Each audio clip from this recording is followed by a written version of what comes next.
Hi hello ನಮಸ್ಕಾರ ಕರ್ನಾಟಕ ಎಲ್ಲ ಹೇಗಿದ್ದೀರಾ. ನಾನಿವಾಗ ಹೋಗ್ತಾ ಇರುವಂಥ ದಾರಿ ಬಂದು ಕುಂದಾಪುರದ ಕಡೆಗೆ.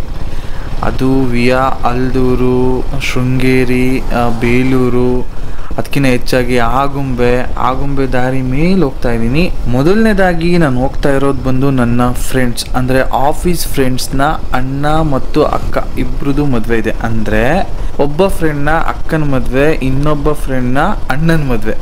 ಇಬ್ಬರದು ಕುಂದಾಪುರದ ಹತ್ತತ್ರ ಇರೋವಂಥ ಊರುಗಳಲ್ಲೇ, ಒಂದು ಸೂರತ್ಕಲ್ಲು, ಒಂದು ಕುಂದಾಪುರ. ಅದರಲ್ಲೂ ಒಬ್ಬರು ಮದುವೆ ಒಂದಿನ ಬಿಟ್ಟು ಇನ್ನೊಂದು ದಿನ ಇದೆ. ಸೊ ನನಗೆ ಸ್ವಾಮಿ ಕಾರ್ಯ ಸ್ವಕಾರ್ಯ ಎರಡೂ ಆಗುತ್ತೆ, ನನ್ನ ವ್ಲಾಗು ಕೂಡ ಮಾಡ್ಬೋದು ಅನ್ನೋ ಇಂಟೆನ್ಷನ್ ಇಟ್ಕೊಂಡು ಹೊರಟಿದ್ದೀನಿ ಬೆಂಗಳೂರಿಂದ. ಅದರಲ್ಲೂ ಈ ಮಂಗಳೂರು ಸೈಡ್ ಮದುವೆಗಳು ನಡೆಯೋ ರೀತಿನೇ ಬೇರೆ. ನಮ್ಮೂರುಗಳ ಕಡೆ ನಡೆಯೋ ಮದುವೆಗೂ ಮಂಗಳೂರು ಕಡೆ ನಡೆಯೋ ಮದುವೆಗೂ ತುಂಬ ವ್ಯತ್ಯಾಸ ಇರುತ್ತೆ. ಈ ಕರಾವಳಿ ಕಡೆಯವರು ಮತ್ತು ಮಲೆನಾಡು ಕಡೆಯವರು ಮದುವೆನ ಸಿಕ್ಕಾಪಟ್ಟೆ ಎಂಜಾಯ್ಮೆಂಟಲ್ಲಿ ಮಾಡ್ತಾರೆ. ಅದನ್ನು ತಿಳ್ಕೊಂಡು ನೋಡ್ದಂಗಾಗತ್ತೆ. ಅದಕ್ಕಿಂತ ಮೊದಲು ನನ್ನ ಟ್ರಿಪ್ಪಿನ ಸಣ್ಣ ತಯಾರಿ ಹೇಗಿರುತ್ತೆ ಅಂತ ನಿಮಗೆ ತೋರಿಸ್ತೀನಿ, ನೋಡ್ಕೊಂಬರೋಣ ಬನ್ನಿ.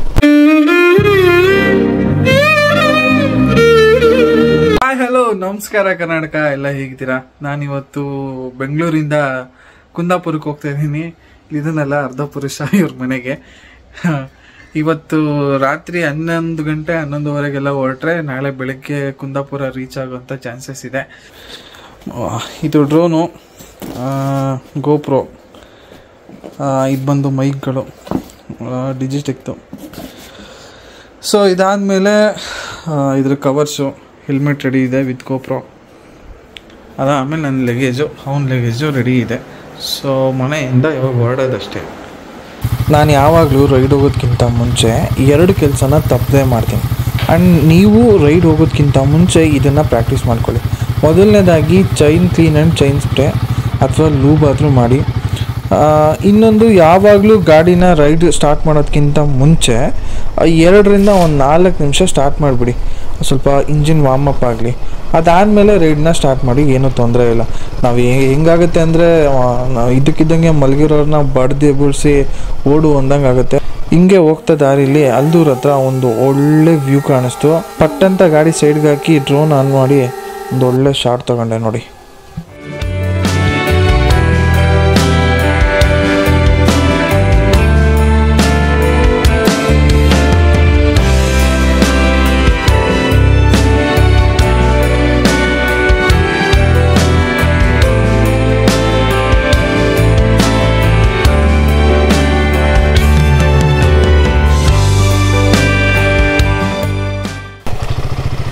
ಹಂಗೆ ಮುಂದೆ ಬರ್ತಾ ಅರ್ಧಂಬರ್ಧ ಕತ್ಲಿದ್ದು ಪೂರ್ತಿಯಾಗಿ ಬೆಳಕಾಗಿ ಹೋಗಿತ್ತು ಅನ್ನೋಷ್ಟರಲ್ಲಿ ಆಗುಂಬೆ ಕೂಡ ಸಿಕ್ತು. ಹೌದು, ಆಗುಂಬೆ ಬರೀ ಸನ್ಸೆಟ್ ನೋಡೋಕೆ ಅಷ್ಟೇನಾ? ಏರ್ ಪಿನ್ ಬೆಂಡ್ ಇದೆ, ಘಾಟ್ ಸೆಕ್ಷನ್ ಇದೆ ಅನ್ನೋದಷ್ಟೇ ಫೇಮಸ್ ಆಗುಂಬೆನಲ್ಲಿ? ಅಲ್ಲ ಗುರು, ಮಂಗಳೂರಿಂದ ಬಾಂಬೆ ಹೋಗ್ಬೇಕಂದ್ರೆ ಮುಂಚೆ ಆಗುಂಬೆ ಮೇಲೇ ಹೋಗ್ಬೇಕಿತ್ತು. ಸುಮಾರು ಮಂಗಳೂರಿಂದ ಆಗುಂಬೆಗೆ ಸುಮಾರು 100 ಕಿಲೋಮೀಟರ್ ಏನೋ ಆಗುತ್ತೆ. ಆವಾಗ 1900ನೇ ಇಸ್ವಿನಲ್ಲಿ ಮುಂಚೆ ಜನರು ಕಾರು, ಬಸ್ಸು ಅನ್ನೋದಕ್ಕಿಂತ ಎತ್ತಿನ ಗಾಡಿನಲ್ಲೇ ಜಾಸ್ತಿ ಓಡಾಡ್ತಾ ಇದ್ದಿದ್ದು. ಸೊ ಎತ್ತಿನ ಗಾಡಿನಲ್ಲಿ ಮಂಗಳೂರಿಂದ ಬಿಟ್ಟರೆ ಡೈರೆಕ್ಟು ಆಗುಂಬೆ ಬಂದೇ ಸ್ಟೇ ಆಗ್ತಿದ್ರಂತೆ. ಆವಾಗ ಧರ್ಮಛತ್ರ ಕೂಡ ಮಾಡಿಕೊಟ್ಟಿದ್ರು. ಅದಲ್ಲದೆ ರೆಸ್ಟ್ ಮಾಡೋದಕ್ಕೆ ಬೇಕಾದಂಥ ಎಲ್ಲ ರೀತಿಯ ಸೌಕರ್ಯ ಕೂಡ ಆಗುಂಬೆನಲ್ಲಿ ಇತ್ತಂತೆ. ಅದಷ್ಟೇ ಅಲ್ಲದೆ 1900ನೇ ಇಸ್ವಿನಲ್ಲಿ ಮೈಸೂರಿನ ದಿವಾನರಾದಂಥ PN ಕೃಷ್ಣಮೂರ್ತಿಯವರು ತಂಗುದಾಣ ಅಂದರೆ ಧರ್ಮಛತ್ರ ಅಂತ ಕೂಡ ನೀವು ಅಂದ್ಕೊಬೋದು, ರೆಸ್ಟಿಂಗ್ ರೂಮ್ಸ್ ಅಂತ ಇವತ್ತಿನ ಕಾಲಕ್ಕೆ ನಾವು ಹೇಳ್ಬೋದೇನೋ ಇಂಗ್ಲೀಷಲ್ಲಿ, ಮಾಡಿಕೊಟ್ಟಿದ್ರು, ಕಟ್ಟಿಸ್ಕೊಟ್ಟಿದ್ರು ಅಂತ ಹೇಳ್ತಾರೆ.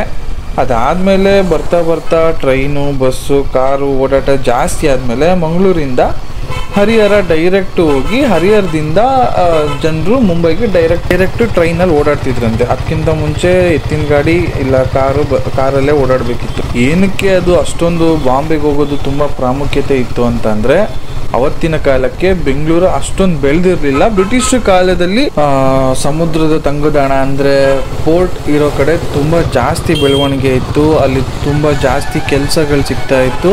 ಸಿಟಿ ಚೆನ್ನಾಗಿ ಬೆಳೆದು ನಿಂತಿದ್ದರಿಂದ ಎಲ್ಲರೂ ಅಲ್ಲಿಗೆ ಹೋಗಿ ಕೆಲಸ ಹುಡುಕೊಳ್ಳೋದು, ಜೀವನ ಸೃಷ್ಟಿಸ್ಕೊಳ್ಳೋದು, ವ್ಯಾಪಾರ ಆಗಲಿ ಅಲ್ಲೋಗೆ ಮಾಡ್ತಾಯಿದ್ರು ಅಂತ ಮುಂಬೈ ಮತ್ತು ಮಂಗಳೂರು ತುಂಬ ಓಡಾಟ ಜಾಸ್ತಿ ಇತ್ತು ಆವಾಗ.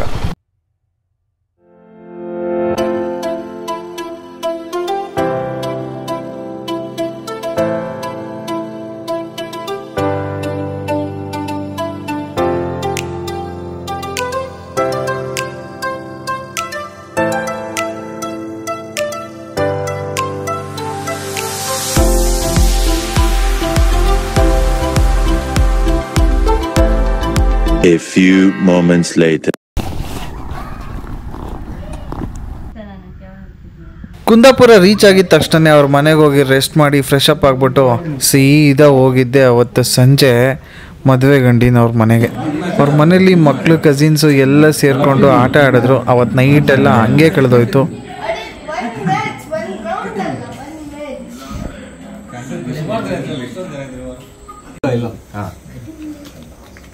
ಇದು ಫುಲ್ ಕಾರ್ಡ್ ಎಕ್ಸ್ಚೇಂಜ್ ಆಯ್ತು. ಈ ಕಾರ್ಡಿಗೆ ಆ ಪವರ್ ನೀ ಎಲ್ಲೊಂದು ಇನ್ ಕರೆಕ್ಟಾಗಿ ಆಗ್ಲಿಕ್ಕಿಲ್ಲ. ಬೆಳಗ್ಗೆ ಎದ್ದಿದ ತಕ್ಷಣ ನಾನು ನನ್ನ ಇನ್ನೊಂದು ಫ್ರೆಂಡಿನ ಅಕ್ಕನ ಮದುವೆಗೆ ಹೋಗ್ಲೇಬೇಕಾಗಿತ್ತು. ಅಲ್ಲಿ ಎಲ್ಲಾರನ್ನೂ ಮಾತಾಡಿಸಿ ಹೊರಡೋಣ ಅಂತ ಹೊರಟೆ. ಇಲ್ಲ ಹೇಳ್ದೆ ರಾತ್ರಿನೇ ಹೇಳ್ದೆ ಅವ್ರಿಗೆ ಬೈ. ಅವಳದು ಫೋಟೋಸ್ ತೆಗ್ದಿದ್ದೀನಿ. ಹಾಂ ಹೌದು. ಅಮ್ಮ ನೀನ್ ಬಾರೆ ಅವಳಿಗೂ ರೆಡಿ ಮಾಡಿದೆ ಕಣ. ಹಾಂ ಇವಳಿಗೆ ಸ್ವಲ್ಪ ಫೋಟೋ ಅಷ್ಟು ಇಂಟ್ರೆಸ್ಟ್ ಅಲ್ಲ. ಸೂಪರ್. ಬಾ ಹೋಗೋಣ ಫೋಟೋ ತೆಗೆ. ಇಲ್ಲೇ ಕಣೆ ಬಾ. ಫೋಟೋನ ಅಂತಾಳು. ಹೋಗು ಅಶೋಕ ಇದ್ದಾನೆ. ನಾನು ಬಾ ಆನಂದ್ ಸ್ಕರ್ಟ್ ಎತ್ತು. ಇವಳು ಎದುರ್ಕತ್ತಾಳಲ್ಲ. ಹಾಂ ಸ್ವಲ್ಪ. ಯಾರ ದೊಡ್ಡೋಳ? ದೊಡ್ಡ ಸ್ವಲ್ಪ ಇದು ಎಂತ ಯಾವ ಥರ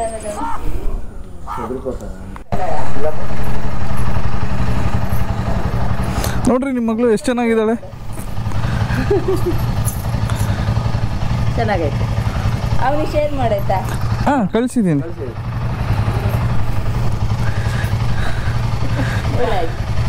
ಅಜ್ಜಿ ಅಮ್ಮ ಮಗಳು ಅಂತ ಒಂದೇ ಕಲರ? ಸರಿ,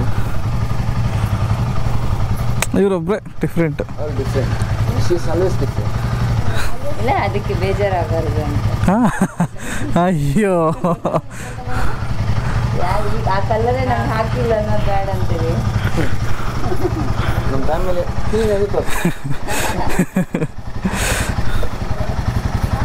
ಬರ್ಲಾಕ ಬೈ. ನೆಕ್ಸ್ಟ್ ಇನ್ನು ಯಾವಾಗ ಬರ್ತೀನಿ? ಯಾವಾಗಾದ್ರೂ ಬೈ ಅಂಕಲ್ ಬರಲ್ಲ. ಬಾ. ಹಾಂ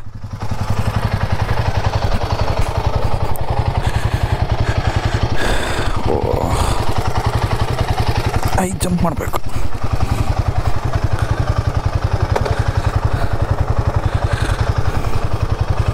ನಗಲಾರದೆ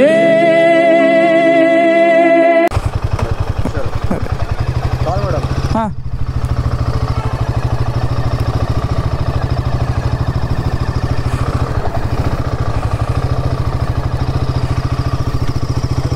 ಅದೇ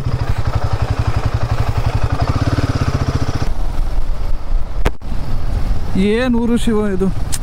ಏನು ನೆಮ್ಮದಿಯಾಗಿದೆ ಜಾಗ. ಒಳ್ಳೆ ಇಲ್ಲಿ ಹತ್ರ ಬೀಚ್ ಬೇರೆ ಇತ್ತಲ್ಲ.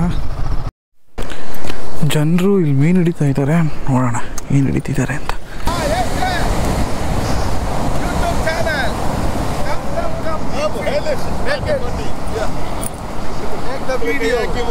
ಕನ್ನಡ ಬರುತ್ತೆ ಸರ್? ನಾವು ಕನ್ನಡದವ್ರೆ. ದೀಪಕ್ ನಾಯಕ್ ಅಂತ. ಕಲಿಯೋಕೆ ಕೋಟಿ ಭಾಷೆ, ಆಡೋಕೆ ಒಂದೇ ಭಾಷೆ ಕನ್ನಡ.